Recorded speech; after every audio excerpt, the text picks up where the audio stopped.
These website copywriting myths could literally be costing you thousands, and we're going to be debunking 5 of them in today's video. And make sure you stick around to the end because I'm sharing the one mindset shift that will boost your conversions without changing a single line of copy. Now, the first big copywriting myth that we really need to debunk is that you need to sound professional and polished and perfect. The reality is that jargon and stiff sounding copy sounds bland and boring and not like a human at all. I say this time and again here on my channel and with my clients that I work with, you actually want to unlearn everything your English teacher taught you. I want you to ditch the thesaurus. I want you to get this idea out of your head that you need to present yourself in a certain way. This is not a high school English paper. This is not an essay that you're writing. You're wanting to create a real connection with a human being, and to do that, you actually need to sound human. So what you're actually aiming for is like an 8th grade reading level. That's right. No fluff, straight to the point, clear and human sounding. Now, is this going to make you sound less professional? Absolutely not. Again, it's going to make you sound like a real person, and real people buy from other real people. The thing is most people approach their website copy like it's just another school assignment, and that's actually not what converts. The moment you shift your mindset from how do I present myself and how do I appear prim and proper and polished to how do I connect with your reader, you're going to see a huge shift in your messaging and your conversion rates. The next big myth that we really need to address is that your copy needs to sound really clever or creative or witty. And the reality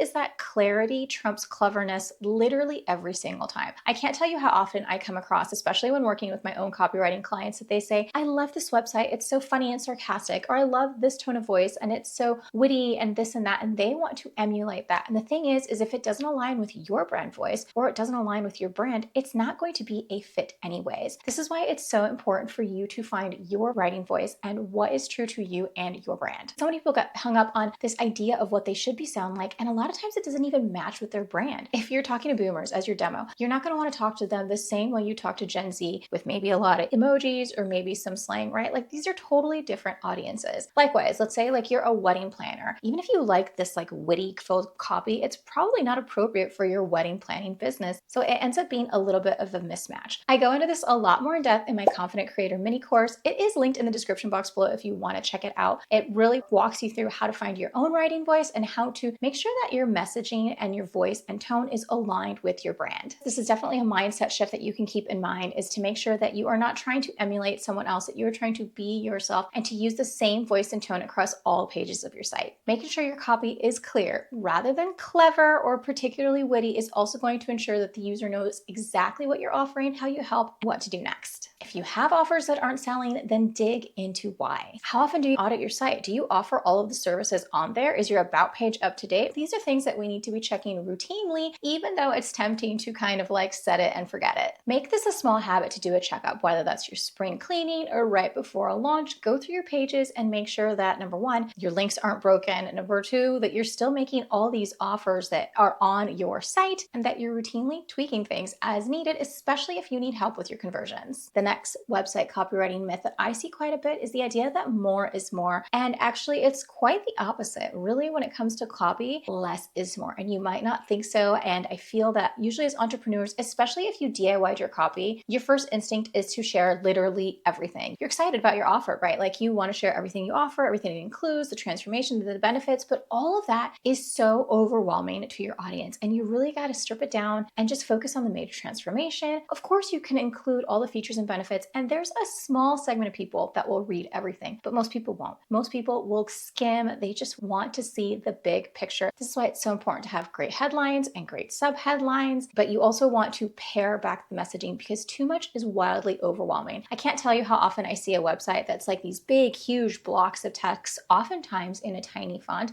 and it's off-putting, it's overwhelming, and like nobody's going to read that, right? And that's the last thing that you want. You don't want to be off-putting. You don't want somebody to bounce off your site because they're overloaded with way too much information. Here's the thing, you don't need to be the end-all be-all. You don't need to explain every single little thing in your course or offer. Instead, what I want you to do is go through and see where you can pare down the details. See if there's anything that's fluff, things that are unnecessary, things that you maybe could say a little bit more succinctly. Another common copywriting myth I see is that your homepage should be like the homepage to literally everything. And that's so not the case. Your homepage is not meant to be a full sales page. Even though we want to stuff everything possible on there, it's more like a signpost, and we're going to be guiding the reader on what action to take next. I know you've got your testimonials, your blog posts, your about me, your lead magnet, your services, and you want to stuff it all in there. And there is a way to do that, but you want to make sure not to overstuff your homepage to the point where, again, it's like when you're sharing too much information, it ends up being so overwhelming. Your homepage is not a brochure. It's really meant to guide the visitor to the next step. When someone lands on your website, on your homepage, they are not meant to feel like they are opening this big, giant, overwhelming novel. They should feel like they walked into a really well-organized boutique of sorts, and they get a little glimpse of what they want to explore further on. If it helps, think of it like a concierge service. At a glance, someone should be able to know what it is that you do, how can you help them, who this is for, and what they should do next as a next step.